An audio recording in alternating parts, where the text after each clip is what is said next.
Bem, pessoal, é assim, só como mais curiosidade, que isso aí também é mais complexo, isso aí geralmente para quem trabalha com projetos, né, mas alguns de vocês podem ser que contratem algum técnico ou venham a querer, vamos dizer, enveredar por esse caminho da produção agrícola, certo? Então você tem que ter o seguinte como métrica, certo?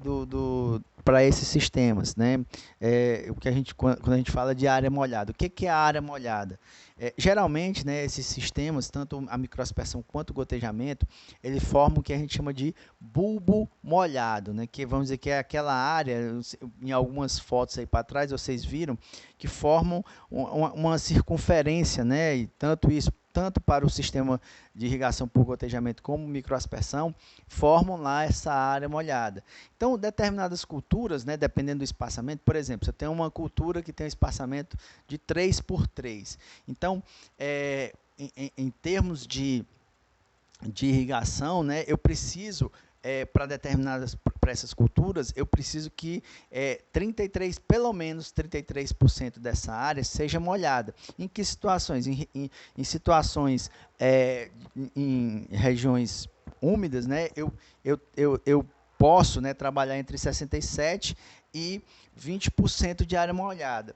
Em regiões semiáridas, aí eu preciso de 33% dessa área que esteja molhada para que eu garanta, né, que a cultura venha se desenvolver bem também, tá? Então, se é 33%, então, por exemplo, se a minha área se o meu espaçamento é 3 por 3 da minha cultura, então são 9 metros quadrados. Então, eu preciso ter pelo menos de área molhada ali, né, de garantir um bulbo molhado ali, uma área molhada de pelo menos 3 metros, certo? Então, vou precisar como é que eu vou fazer isso? Então, vou precisar, para fazer isso, o meu gotejador, ele dá uma área aí de 1 metro quadrado por gotejador. Então, eu preciso ter pelo menos 3 gotejadores por planta, certo? Então, eu preciso fazer uma distribuição na minha área que garanta aí pelo menos 33% de área molhada, certo? Então, culturas anuais, geralmente você faz fileiras, né, que venham a umedecer o solo em continuidade, né? Você coloca lá as fileiras, né?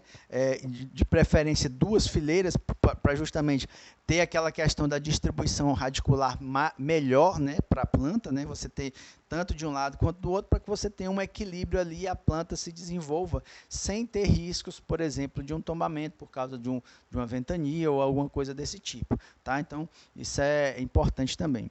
Uma outra coisa que eu queria falar para vocês também características operacionais de emissores. Você tem aqui, por exemplo, um microaspersor, microaspersor e gotejador. Um microaspersor não regulado, né, ele tem, à medida que você aumenta a pressão, ele aumenta a vazão. E um gotejador, ele já é um pouco diferente com relação a isso. Então, ele tem poucas variações, por mais que você aumente a pressão, ele não vai aumentar a vazão. E isso, de certa forma, é bom, porque se você tem variações de pressões, você não tem...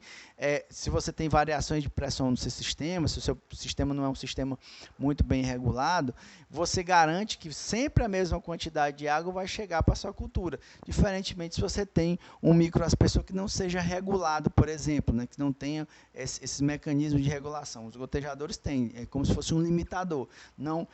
Se eu tenho pressões num patamar abaixo, logicamente que ele não consegue aumentar, né? Mas se ele tiver pressões mais altas, ele consegue manter a mesma vazão sem prejudicar ou sem extrapolar a quantidade de água determinada para a sua cultura, certo? Diferentemente do sistema de irrigação por microaspersão, que pode, né, se você não tem um sistema regulado, se você não tem um microaspersor que seja regulado, né, como os gotejadores, você pode ter vazões abaixo do que você precisa, como vazões acima do que precisa. As duas situações não são situações boas, né, porque aí você está colocando água de menos para a planta, ou você está colocando água demais para a planta, e isso também é perder dinheiro, certo? Então, era isso que a gente tinha para falar por hoje, só encerrando e pedindo para vocês não deixarem de participar, ou se puderem participar da nossa live amanhã, tirando dúvidas, mandem dúvidas para os tutores, e a partir daí